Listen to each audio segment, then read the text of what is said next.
اگر آپ پر پہاڑ کے برابر بھی اگر آپ پر قرض ہوگا تو آپ کو اس کا ایک طریقہ بتاتا ہوں، اس طریقے سے آپ یہ وظیفہ پڑھیں، انشاءاللہ چند ہی دن میں چند ہی کندھوں سے قرض کا بوجھ، آپ کے سر سے قرض کی پریشانی انشاءاللہ دور ہو چکی ہوگی۔ بہت سے لوگ قرض کے بوجھ سے پریشان ہو رہے ہیں، رات کو نیند نہیں آتی، دن کو شرم کی بات ہوتی ہے، حدیث میں بھی آتا ہے قرض رات کو غم اور دن کو شرم کا سبب ہے۔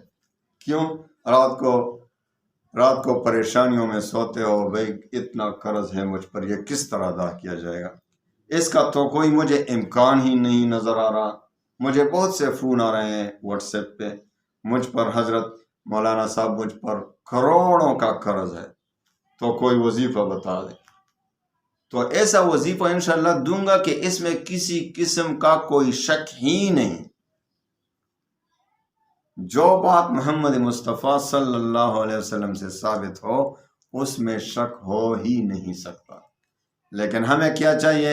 ہمیں ایسا وظیفہ چاہیے کہ کسی بزرگ سے ثابت ہو۔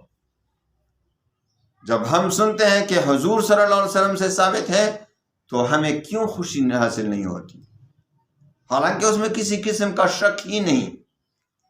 ہمارا یقین اور ایمان اتنی حد تک کمزور ہو گیا ہے، حالانکہ کہیں بزرگوں کا وظیفہ اور کہیں محمد مصطفیٰ صلی اللہ علیہ وسلم کا بتایا ہوا وظیفہ۔ حضرت علی، ترمذی شریف میں روایت ہے، حضرت علی رضی اللہ عنہ نے ایک غلام کو بتایا تھا کہ یہ وظیفہ مجھے حضور پاک صلی اللہ علیہ وسلم نے بتایا تھا کہ اگر آپ پر پہاڑ کے برابر بھی اگر آپ پر قرض ہوگا تو انشاءاللہ اللہ تعالیٰ اس کے اسباب پیدا فرمائیں گے، وہ قرض انشاءاللہ ختم ہو جائے گا۔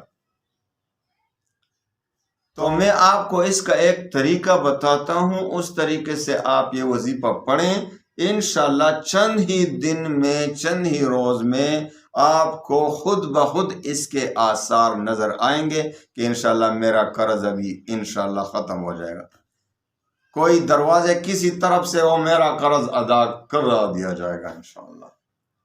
تو آپ نے ہر نماز کے بعد 3 بار پڑھنا ہے، اللہم اکفینی بحلالک عن حرامک واغننی بفضلک عمن سواک۔ لیکن جب جمعے کا دن آتا ہے تو جمعے کی نماز کے بعد، عورتیں تو جمعہ کی نماز چونکہ گھر میں پڑھتی ہیں، ظہر کی نماز ان پر جمعہ نہیں ہے، تو وہ گھر میں ظہر کی نماز کے بعد جمعہ کے دن یہ عمل کرے۔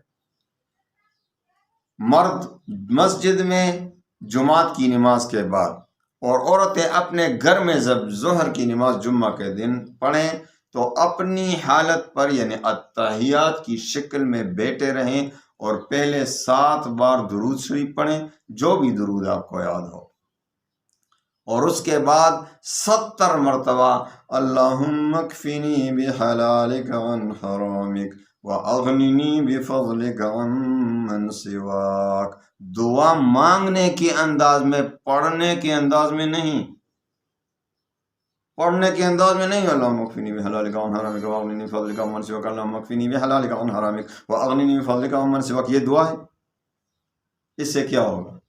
صرف ذکر کا ثواب ملے گا، دعا کچھ قبول نہیں ہونے والی۔ دعا اسی طرح نہیں مانگی جاتی، دعا اس طرح مانگے، اللہم اکفینی بحلالک عن حرامک واغننی بفضلک عمن سواک۔ دل سے دعا مانگنے کا نام دعا ہے، صرف زبان کے ہونٹوں کو ادھر ادھر کر کے دعا مانگنا یہ صرف ذکر ہوگا، دعا نہیں ہوگا۔ تو دل سے دعا کریں کہ اللہ مجھے حلال رزق عطا فرما، تو اسی طرح سے دل سے دعا مانگنے کے طور پر یہ پڑھنا ہوگا۔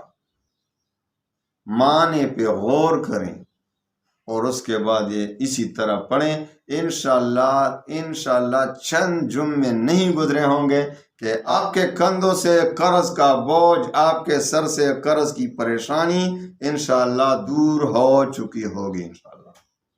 تو اس پر عمل کریں. سب کو اجازت ہے. یہ حدیث مبارک کا وظیفہ ہے، محمد مصطفیٰ صلی اللہ علیہ وسلم کا ہمیں سکھائی گئی ہیں. اس پر عمل کریں.